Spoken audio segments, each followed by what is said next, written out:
आती तो मैं छोड़ देता हूँ, मेरे भाई पे आती तो मैं मर देता हूँ।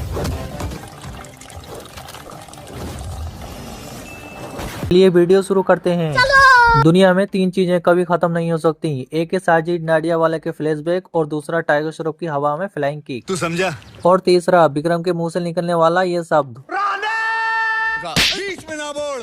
बागी 4 में 7 साल का फ्लैशबैक दिखाया इन्होंने, और यही नहीं, बागी 3 में 15 साल बाद का फ्लैशबैक दिखा दिया। जहां मूवी स्टार्ट होने से पहले कट लग रहे हैं, मतलब वार्निंग, मूवी बहुत डेंजर होने वाली है, संभल कर देखना। No no no no. Baaghi 3 शुरू हुई कुछ बकचोद बच्चों के साथ, जहां पर ये पतंग उड़ा रहे थे और विक्रम ने इनकी मांजा काट दिया। मांजा नहीं इडियट, जिंदी पतंग काटी है। अरे हाँ भाई, काटी तो मांजे से ही है ना। जो इनको बिल्कुल भी अच्छा नहीं लगा तो विक्रम को पकड़ के लगा दिए कान के नीचे और गुत्थम गुत्ता शुरू। पर इनको नहीं पता ये कितने बड़े खतरे से खेल रहे हैं। फिर विक्रम ने अपना फेमस डायलॉग बोला। विक्रम ने वहाँ चीख मारी और यहाँ रोनी फिजिक्स के सारे रूल्स को अपने जूतों के नीचे कुचलता हुआ आ गया अपने पिछवाड़े की जी मस्ती बुझाने। मुझ पे आती है मैं छोड़ देता हूँ, मेरे भाई पे आती है तो मैं फोड़ देता हूँ। फिर क्या गुलाटियां मारना चालू। भाई साहब, बकचोदी तो इस लेवल की दिखाई जा रही है। देखा आपने लापरवाही का नतीजा। पढ़ाई लिखाई में ध्यान लगाओ। मगर नहीं, इनको तो रोनी की तरह गुलाटियां ही मारनी है। वैसे ये फिल्म हमें काफी सारी इंपॉर्टेंट चीजें सिखाती है, जैसे भड़वागिरी करने पर बेल्ट ट्रेमर देना, चाहे वो बच्चे ही क्यों ना हो। कमेंट्स में बताना ऐसा किसके साथ होता है। एनीवे, एक दिन रोनी के अब्बा को सड़क छाप गुंडों ने ही निपटा दिया।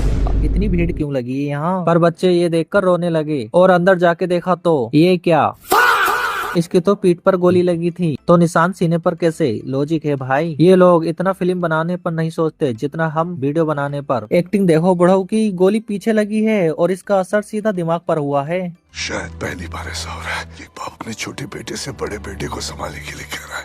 इतनी बड़ी जिम्मेदारी किस पे छोड़ के जा रहा है, जिसके पिछवाड़े में ईगो भर भर के रहता है। खैर, बुढ़ऊ का काम यही निबट गया, लेकिन बेचारे की किस्मत ही खराब थी, क्योंकि इसका एक बेटा चूतिया और दूसरा छपरी निकला। बड़े ही उच्च किस्म का, गले में कत्तर बांधने वाला छपरी है। अरे क्या पकड़ने की बात कर रही है ये? जेंट्स टॉयलेट में। आपको पता है आप कहाँ हैं? हाँ, शायद तो ये नहीं पता ये कहाँ है। ये सुनने के बाद इसने जो गालियाँ दी, भाई साहब ऐसे ही लूल की तरह खड़े खड़े गालियाँ सुन रहे हैं, क्योंकि गलती इसकी नहीं इनकी है। सारे नेटवर्क जेंट्स टॉयलेट में ही लगा लिए। बाकी खाएंगे। हाँ, एक नंबर की तुम खानदानी भुक्कड़। और रोनी ये बड़ा ही घटिया इंसान है। इतने में इसकी मुलाकात विक्रम से हुई, जहाँ वो बस सिर्फ चूतियों की तरह रो ही रहा था एक फिल्म के मारे। इस चूतिया को फिल्म दिखाने कौन लाया? आगे से कुछ गुंडे आ रहे थे, जिससे इसकी टक्कर हो गई। वो ये देख गुस्सा हो गए और विक्रम को धोने लगे। तभी विक्रम ने अपना मुंह खोला, जो नहीं बोलना था। फिर क्या, रोनी ने अपने भाई का बदला लिया कुछ गुलाटियां मार के। विक्रम के 2 कान के नीचे ही तो लगाए थे, इसने तो इनकी टीम के लोड़े घोड़े खोल दिए। तो बात यह है कि दोनों ही भाई नल्ले बेरोजगार हैं, पर अब क्योंकि इनका बाप पुलिस वाला था, तो पुलिस की नौकरी पे तो इनका खानदानी हक है। अरे वाह, ये तो लेटेस्ट न्यूज़ है। लेकिन दिक्कत ये है कि एक्चुअल में ये बहुत बड़ा वाला लूल है। तो रोनी इसकी हेल्प करता है गुंडों को पीटने में, जिसकी वजह से रोनी के ऊपर 32 नहीं 33 केसेस चल रहे हैं। तो रोनी ने अपने भाई से कहा, भाई ये जब तुम कर लो। पर वो तो बोला, भाई तुम जानते हो हमें गुंडों से कितना डर लगता है। तो रोनी ने उसे एक लाइफ लेसन दिया। एक दफा तुम ये वर्दी पहनोगे ना, वही गुंडे और चोर तुमसे डरने लगेंगे। और डरने भी लगे। इधर श्रद्धा का अलग ही लेवल का चुतियापा चल रहा है। भाई कहीं भी घुसी जा रही है नेटवर्क ढूंढने। अरे परे को हट जा, नहीं तो कोई सूरत रगड़ देगा। बाद में मत कहना किसकी गलती है। ये लो, ठोक दी स्कूटी। सुना क्या, ये भी मेरी गलती है। सर, वो रहा बलि का बकरा।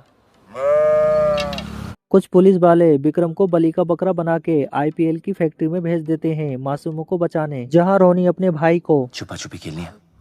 कहीं लाइट ऑफ करने को बोल रहा है, कभी ऑन। और इस तरह विक्रम ने सारे मासूमों को बचा लिया। इसकी लुलसी बहादुरी को देखकर कमिश्नर साहब इतनी दूर से इस चूतिया विक्रम से मिलने आए। लेकिन नाम में क्या रखा है? अरे कमिश्नर साहब, नाम में ही तो सब कुछ रखा है। अब ये इनको थोड़ी पता ये काम विक्रम ने नहीं रोनी ने किया है। अरे कमिश्नर साहब, बड़े ही झंड आदमी हो, ऊपर ही चढ़े जा रहे हो। नहीं क्या, ऐसे कौन फोटो खींचता है? अब भला कौन करेगा विक्रम से शादी? मेरी एक सहेली है, बहुत प्यारी है। बाय द वे, रोनी ने विक्रम को शादी के लिए मना ही लिया। शादी और हनीमून हम देख लेंगे।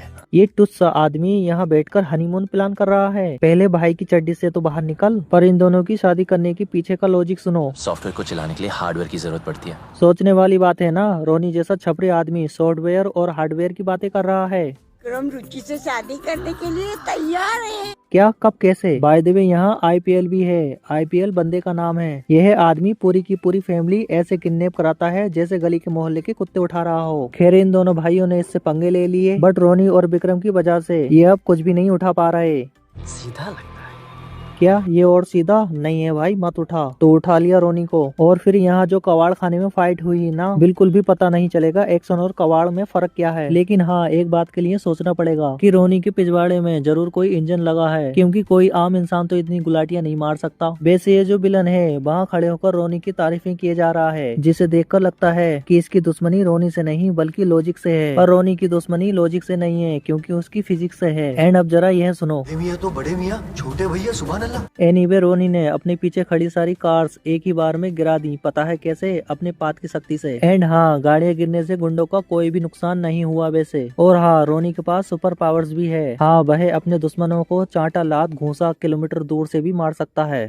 भाई साहब कुछ ज्यादा नहीं हो गया ये? इसके बाद तो भाई साहब एक बूढ़े कांस्टेबल के हाथ में बंदूक देकर भारी ट्रैफिक में ही इनकाउंटर करा दिया। अगर जरा सी भी गोली इधर उधर हो जाती तो रोनी का पिछवाड़ा तो पिंचर हो जाता, या फिर किसी राहगीर की गुल्लक भी टूट सकती थी। तो विक्रम की इन्हीं हरकतों की वजह से कमिश्नर साहब ने सारे के सारे केसेस इसी के पिछवाड़े पर चिपका दिए, और इनकी बकचोदी यहीं पर खत्म नहीं होती। भाई न्यूज में भी आने लगी आगरा का दबंग और सिंघम। ये सब बकचोदी देखने के बाद विक्रम को IPL पकड़ने विदेश भेज दिया। हम सीरिया जाएंगे।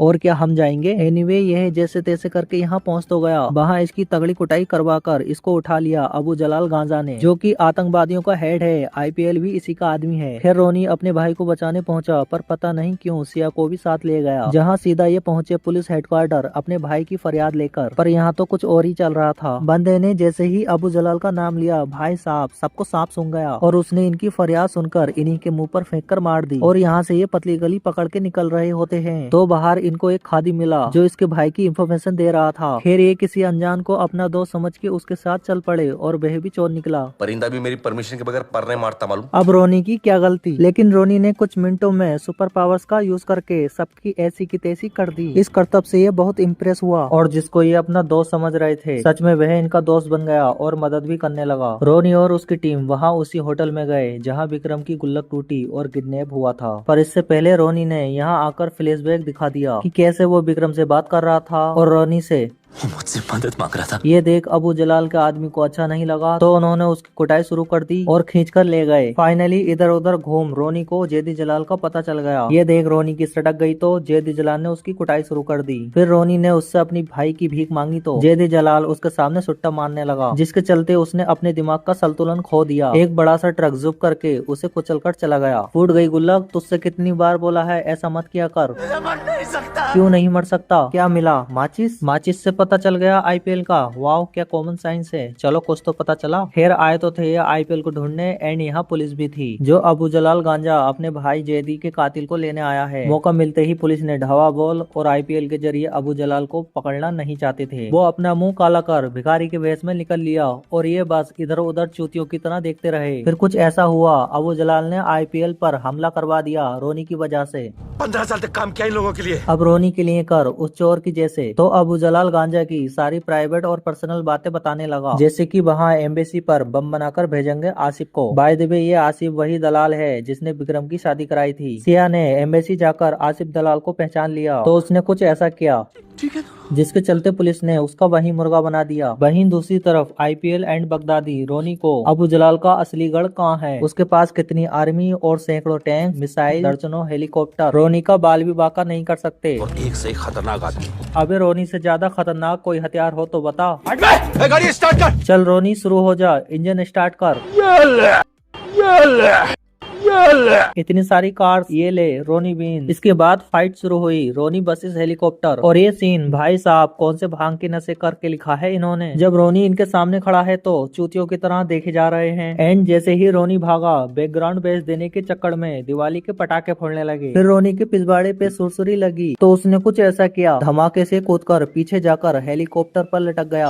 ये कहाँ बवासीर बना दिए हो? नहीं सच में क्या बवासीर है ये। खैर रोनी की बकचोदी यहीं खत्म नहीं हुई, तो उसने कुछ कुछ ऐसा किया जिससे टेररिस्ट की गोलियां खत्म हो गयी। एंड मौके का फायदा उठाते हुए रोनी ने जुक करके सबकी तगड़ी तोड़ दी। इससे उसको मजा नहीं आया तो शील्ड फेंक कर 2 मुसंडों के मुंह पर मार दी। फिर इसने अपने फेवरेट मुक्के घूंसे और 2-4 गुलाटियां चलाई, जिससे अबू जलाल गांजा नहीं डरा। इसके बाद फाइट शुरू हुई टैंक वर्सेस रोनी, जहां टैंक ब्लास्ट करने के लिए नहीं बल्कि इनके ऊपर चढ़ाने के लिए बुलाए गए हैं। रोनी ने अपना कॉमन साइंस का यूज करके टैंक के नीचे से फिसल गया और जिस हिसाब से ये फिसला है ना, पिछवाड़ा छिलके लाल हो गया होगा। एंड वहाँ अबू जलाल विक्रम की कुटाई करने लगा तो विक्रम ने अपना फेमस डायलॉग बोला, जिसकी चीख सुन के रोनी ने खिड़की तोड़कर एकदम हीरो वाली एंट्री ली, जिसे देख विक्रम और रोनी बहुत खुश हुए। एंड सिया ने आके सारा माहौल ही चेंज करवा दिया। विक्रम और रोनी की कुटाई फिर से शुरू हो गई, पर रोनी को इसमें मजा आने लगा तो इन्होंने उसे कुत्ते की तरह धोना शुरू कर दिया। अबू जलाल ने इसकी कोक में सरिया घुसेड़ दिया, जिसे देख विक्रम लूल की चीख निकल गई। और जब अबू जलाल गांजा विक्रम को मारने आया तब हमें पता लगा रोनी के पिछवाड़े की आग अभी भी चालू है। तो ये थी हमारी बागी 3 की महान रोनी पंथी से भरी फिल्म की धुलाई। अब आप लोग मुझे जल्दी से कमेंट्स में बताओ कि आपको रितेश देशमुख का रोनी बोलना सबसे ज्यादा कब पसंद आया, और इस वीडियो ने आपके दिमाग के सारे पुर्जे हिला दिए हों और मजा आया हो तो वीडियो को लाइक एंड चैनल को सब्सक्राइब करो और उस घंटे को टाइगर श्रॉफ की तरह फ्लाइंग किक मार दो। मिलते हैं अगले वीडियो में एक और महान फिल्म की धुलाई के साथ। तब तक के लिए बोलते रहिए रोनी।